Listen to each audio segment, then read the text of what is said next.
또 자기 개발한다고 좀 깝죽대다가 또 잊어버리고 다시 한 달 뒤에 월급 받으면서 월급에 마약에 취해서 그렇게 시간을 보내지 마. 很久以前我在中小企业工作时努力学习中文的。 너 지난번에 나한테 중소기업에서 내가 과연 무엇을 얻어야 될지 모르겠다. 정말 미쳐버리겠다. 내가 나중에 경력개발이나 뭐 이직을 할 수 있을지 아니면 회사에서 버텨야 될지 잘 모르겠다라고 자꾸 얘기를 하잖아. 내가 오늘 그 얘기를 한번 해줄게. 기업, 작은 외국계 기업 포함해서 국내 중소기업에서 한 3군데를 한 5년을 다닌 것 같아. 전체 경력 중에. 새겨 들을 만한 이야기를 한번 해볼게. 한 3가지 꼭지로 해서 필요한 부분만 네가 들으면 될 것 같아. 자, 첫 번째로는 자, 목표를 명확히 하자라고 얘기하고 싶어. 내가 이 회사를, 이 중소기업을 다니는 목적이 회사에서 내부에서 성장할 것인가, 아니면 이직을 할 것인가, 뭐 아니면 다른 이유가 있을 것인가, 그거를 좀 명확하게 해줬으면 좋겠어. 크게 보면 2가지잖아. 그래서 그 내부에서 성장한다는 거는 내부에서 좀 오래 기간을 버티는 거잖아. 그때 봐야 될 게 뭐냐면, 자, 롤모델을 한번 보란 얘기지. 누가 될지는 모르겠어. 하지만 뭐 CEO라든지 아니면 그 관리자급 임원들이나 자기 부서의 제일 그 팀 리더가 되겠지. 그분의 모습이 내가 몇 년이 흘렀을 때 나의 모습이라고 한다면, 내가 고개가 끄덕여진다라고 하면 그거는 한번 버텨볼 가치가 있다라고 생각을 했고, 그 내부에서 성장할 수 있다라는 모티베이션 정도는 된다라는 얘기야. 하나 예로 얘기하면 아까 말했던 작은 외국계 회사를 오랜만에 내가 검색을 했더니 CEO가 바뀌었는데, 그때 영업하시던 차장님이 지금 CEO가 됐더라고. 그때 옆에서 같이 일하시던 대리님이 그 관리부서의 총 매니저가 됐더라고. 그래서 중소기업도 내부에서 성장할 수가 있어. 중소기업이든 외국계 기업이든 서로 가치가 다른 거지. 어떻게 성장하고 어떤 것이 성공이고 뭐 그런 서로 판단하는 기준이 다른 것이지, 중요한 것은 내가 그 상황에 맞게 내가 어떻게 극복해내서 어떻게 그 커리어를 만들어 가느냐의 그런 차이라고 봐. 자, 2번째로 넘어가면, 자, 경력 개발에 대한 문제를 하고 싶어. 이 중소기업에서는 이 전문성 향상을 통한 경력 개발이 정말 필요한데, 자, 그 부분을 우리가 목표로 해야 되는데, 그 부분에서 한 3가지 꼭지를 얘기하고 싶어. 첫 번째는 중소기업에서 너가 나한테 얘기할 어떻게 커리어 개발을, 경력 개발을 하느냐, 무슨 전문성이냐라고 나한테 물어볼 수가 있어. 왜냐면 중소기업 특성상 여러 가지 업무를 한단 말이야. 총무도 했다가 인사도 했다가 파이낸스 업무까지 하고, 때로는 영업관리 업무도 할 수 있고, 아니면 다른 업무들이 교차될 수 있고. 그랬을 때 어떻게 직무 개발을 하느냐, 전문성이 무슨 개풀이냐라고 하지만, 실제로 우리가 인정할 건 인정해야 돼. 중소기업이든 규모가 작은 회사는 당연히 여러 가지 업무를 할 수밖에 없어. 회사의 구조가 그래. 그거는 인정해야 돼. 그럼에도 불구하고 내가 이 안에서 어떻게 직무 전문성을 끌어낼 것인가 하는 문제는, 내 생각은 일단은 회사가 그래도 버틸만한 회사인지를 보는 거는 이 회사가 미래에 비전이 있는가를 봐야 되는데, 그러려면 연 단위로는 전략이 있어야 되고 계획이 있어야 되고, 또 반기별로든 그 밑으로든 실제 플랜이 있어야 되는 거야. 그 계획들이 서 있어야 돼. 전략과 플랜들이 좀 세분하게 있는 게 굉장히 좋은데, 만약에 그게 전혀 없어. 아무것도 없고 내가 다음 주에 도대체 뭘 해야 될지 모르겠고 하는 회사는, 그렇게 멀티로 나눠진 직무를 해야 됨에도 불구하고 그런 게 없는 회사는 정말 내가 무슨 성과를 낼지를 모르고 무슨 성과가 나도 평가할 수 없는 시스템이야. 그러면 이 회사는 심각하게 더 다녀야 될지 말아야 될지를 한번 재고해야 되는 수준인 거야. 하지만 그런 계획이 있다라고 하면 그래도 내가 그 직무 안에서 회사가 성장한다는 비전이 있기 때문에 그 동기부여를 받고 좀 버텨볼 만하다는 얘기야.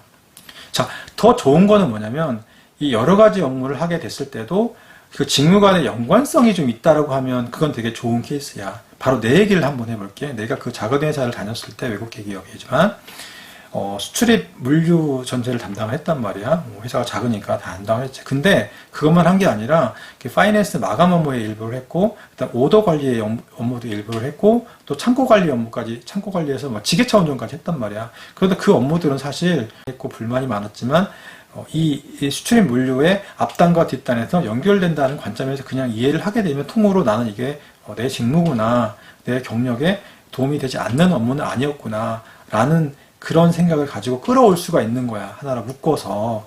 그렇게 직무를 좀 이해를 하면 되게 좋을 것 같고, 자, 또 하나의 관점에서 보면 중소기업은 아까 말했듯이 굉장히 많은 직무를 한 사람이 할 수밖에 없기 때문에 내가 했던 직무들을 어떻게 잘 끌어와서 내 직무 전문성으로 끌어오는가, 이 연결해 오는 거, 이 끌어오는 능력을 좀 길렀으면 좋겠다라는 거야. 자, 내 얘기를 한번 해볼게. 또 내가 다녔던 아까 그 중소기업 세 군데 중에 한 군데는 1년간 생산 라인이 있는 제조업체였어. 대기업의 제품을 납품하는 회사였고, 생산 라인이 있으니까 생산 관리 있고, 그다음 외주가 있고, 그다음 구매가 있고, 품질이 있고, 국내 영업, 해외 영업이 있고, 나는 해외 마케팅 팀이었고, 그다음 수출입 무역을 하는 관리부가 있었고, 굉장히 많은, 이외에 더 있었을 거야. 그렇게 있었던데, 핵심은 뭐냐면, 이 대기업에 납품하기 위해서, 그, 백오더라고 하지, 이 재고가 부족하고, 생산량이 부족하고, 부품이 부족하고, 그래서 구매랑 생산이랑 항상 마찰이 있고 영업이랑 마찰이 있었던 거야. 적시에 공급하기 위해서 재고를 계속 생산을 해내야 되니까. 그래서 그 과정을, 그래서 국내 서플라이 체인을 이해를 하고 보면, 나는 그거를 해외 마케팅 팀이었으니까 직접 관련이 없었지만 다 이해를 한 거야. 그 안에서 정말 갈등이 많았고 커뮤니케이션을 통해 해결하는 걸 봤단 말이야. 그럼 내가 그거를 수출입 물류 관점에서 보면 나도 적시에 통관을 해서 고객에 적시에 배송하는 게 목적인데 똑같은 거야. 똑같은 관점을 끌어다가 내가 그 경험을 간접 경험이지만 거의 직접 경험화 시키는 그런 전략이 필요하다는 얘기야. 이 전문성 측면에서 세 번째 꼭지는 뭐냐면 이 자기의 경력의 성과를 드러내는데 좀 배짱을 가지자, 자신감을 가지자는 얘기야. 자, 이 경력 그 성과의 측면에서 보면 두 가지로 볼 수 있잖아. 첫 번째는 직접적인 성과가 있고 간접적인 성과가 있다라고 봐. 직접적인 건 내가 직접 한 거야. 내가 리딩하고 내가 했던 진짜 업무고, 간접적인 거는 옆에 서포팅 부서라든지 관련 부서라든지 관련 팀원으로서 어떤 프로젝트 팀원으로서 약간의 기여만 한 거야. 그거 성과를 내는데, 자, 이랬을 때 이 중소기업에서 업무를 했다는 것 때문에 나중에 면접이나 이런 걸 이직을 할 때 봤을 때 그런 메인으로 했던 업무조차도 자신이 없는 거야. 자신 도전을 받을까봐, 여러 가지 챌린지를 받을까봐 면접에서. 그러면 그걸 빼거나 축소하는 경향도 있고, 또 하나는 간접 경험을 했던 거는 더군다나 더 내세울 게 없다고 생각해서 되게 소심하게 좀 배짱 좋게 뭔가 경력으로서 포장하지 못하는 그런 것들이 있는데, 내가 한 가지 얘기하고 싶은 거는 그 내가 했던 업무잖아. 그게 직접이든 간접이든 내가 안 한 업무가 아니라 내가 만약에 어느 정도 일정 부분 관여했다라고 그러면, 그리고 내가 연차가 작아서 성과라고 내놓을 수 있는 게 많이 없는 사람일수록 더욱더 그거를 잘 정리를 해서 성과로 경력계획서나 이력서에 표시하고 이력 면접 볼 때 얘기를 하란 얘기야. 왜냐하면 그 사람들은, 면접을 보는 사람들도 실무자고 뭐 전문가들이겠지만 그 내가 했던 업무 자체를 나보다 더 잘 이해할 수는 없다고 생각을 해. 물론 면접 준비도 많이 해야 되겠지. 그렇기 때문에 자신감을 가지고 거짓말만 아니면 내가 커버를 할 수 있을 정도로 준비를 해가서 답변을 하란 말이야. 그 배짱을 가지라. 그거는 충분히 가능하다는 얘기야. 너도 그렇게 해야 돼. 그렇지 않고는 이게 충분히 내 경력을 어필할 수 있는 기회가 없어. 그 다음에 너한테 세 번째로 얘기하고 싶은 꼭지는 뭐냐면, 어려움을 극복하는 방법을 터득하란 얘기야. 너네 사람 아니나 뭐 자팽성, 블라인드 이런 거 알지? 그런데 들어가 보면 현직자들 커뮤니티에서 엄청나게 불만을 많이 쏟아내. 특히 대기업, 공기업 이런 데도 마찬가지야. 어디나 불만이 있고 어려움이 있다는 얘기야. 하물며 너가 재직하고 있는 그 중소기업도 마찬가지일 거라고 생각해. 어딜 가나 사람이 있고 조직이 있는 데는 문제가 있을 수밖에 없어. 그래서 그 안에서 뭔가를 배우란 얘기야. 자, 내가 한 세 가지를 얘기해. 첫 번째는 힘들고 어려울 때 그 탈출구로 술 먹지 마란 말이야. 술 마시고 시간 보내고 모든 걸 잊고 또 자기 개발한다고 좀 깝죽대다가 또 잊어버리고 다시 한 달 뒤에 월급 받으면서 월급에 마약에 취해서 그렇게 시간을 보내지 마란 말이야. 자기 개발할 거면 확실히 뭘 하나 해. 어떤 거? 직무 연관성 있는 거를 하란 말이야. 그래서 사실 내 경우는 직무하고 직접 연관 아니지만 어쨌든 해외 쪽 관련된 일을 하다 보니까 그쪽을 위해서 중국어 공부를 했단 말이야. 초급의 중국어였는데 방송통신대 중국어과를 들어가서 3학년 4학년 공부를 했단 말이야. 자, 그랬더니 열심히 했지. 졸업을 하고 2년 뒤에 아이도 키우면서 정말 힘들게 했어. 힘들 때 공부했어. 그냥 그게 나의 동기부여였고 내가 뭔가 발전한다고 생각을 했거든. 이게 좋은 쪽이었던 것 같아. 그랬더니 결과가 어떻게 되냐? 들어봐. 다음에 면접을 볼 때 인사담당자가 나를 되게 좋게 봤어. 왜냐면 어떻게 방송통신대를 직장 다니면서 들어가서 졸업을 할 수가 있느냐. 독한 사람이다. 담배 끊는 사람만큼 독한 사람이다. 라는 얘기로 긍정적으로 얘기를 했어. 그리고 그 실력을 가지고 나중에 이직을 했는데 몇 년 뒤에 뭐 중국어를 쓸 일도 많이 없었지만 그 회사를 가서 내가 가이드를 했다니까. 관광 가이드를 했다니까 한참 뒤에 그 뒤에 공부를 좀 했었지.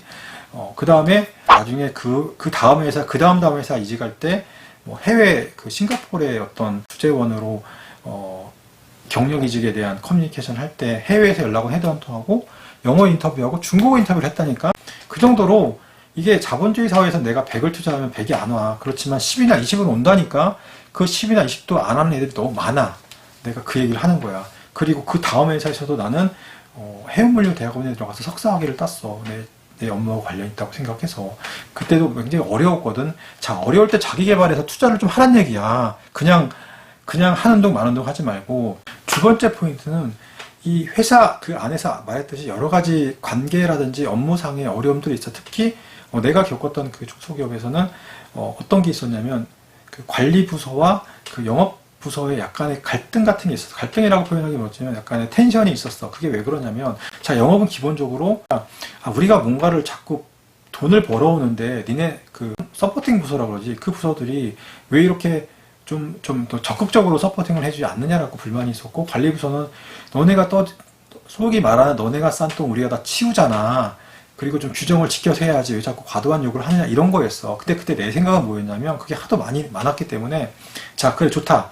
너네가 요구하는 거 회사는 영업이 돼야 회사가 존립할 수 있고 우리가 월급 받을 수 있어. 그 영업이 정말 중요해. 그래 나는 최대한 서포팅 하겠다. 다만 회사의 컴플라이언스 가이드라인과 팔러시를 최대한 지키면서 내가 플렉서빌리티를 발휘해서 최대한 서포팅 하겠다로 내 입장을 정해서 그렇게 하는 척하고 노력을 많이 했어. 그래서 문제를 원활히 해결했고, 그 위에 이직할 때 면접을 보고 할 때도 그런 류의 비슷한 질문을 사실 몇 번 받았다? 그럼 완벽하게 대답을 했지. 그 경험을 통해 내가 정리한 바로 인해. 즉, 그런 경험을 어떻게 그 어려움들을 해결해 나가는가 하는 관점을 여러분들이 네가 배우란 얘기야. 오케이? 이해했지? 다음 세 번째 포인트로 가면 끝까지 열심히 하란 얘기야. 내가 그 회사에 다른 회사 이직을 하던 안에서 열심히 하던 어쨌든 끝까지 그 존재하는 한 열심히 마무리를 해줘란 얘기야. 자, 어떤 예가 있었냐면 내가 그 회사를 퇴직하고 다음 회사에 재직할 때 연락이 왔어. 그 회사의 그 물류부서가 이제는 그 몇 명의 인원으로 서플라이 체인 매니지먼트라는 SCM 부서가 됐다는 거야. 네가 와서 그 자리를 좀 맡아달래. 왜? 내 후임들이 그때 있었는데 걔네들이 재고 관리에서 소위 말하는 빵꾸를 엄청 많이 낸 거야. 그 재고가 안 맞아서 라이트오프라고 이렇게 떨궈내는 거, 비용 처리하는 걸 굉장히 많이 해서 몇 억씩 한 거야. 수익이 뭐 순수익이 뭐 한 몇 억이 안 나는 뭐 10억 안팎이었던 것 같은데 10억 좀 넘는 거기서 몇 억이 빵꾸 나는 회사면 이건 말이 안 되잖아. 그래서 어쨌든 그렇게 내가 다시 연락을 받을 정도로 뭐 잘했다는 얘기인 것도 있지만 그렇게 끝까지 관리를 잘해야 된다라는 거, 중소기업이지만 그런 마인드를 배우란 얘기야. 그래서 내가 오늘 여러 가지 꼭지로 얘기했어. 네가 정말 필요하고 생각하는 부분을 너가 캐치를 해.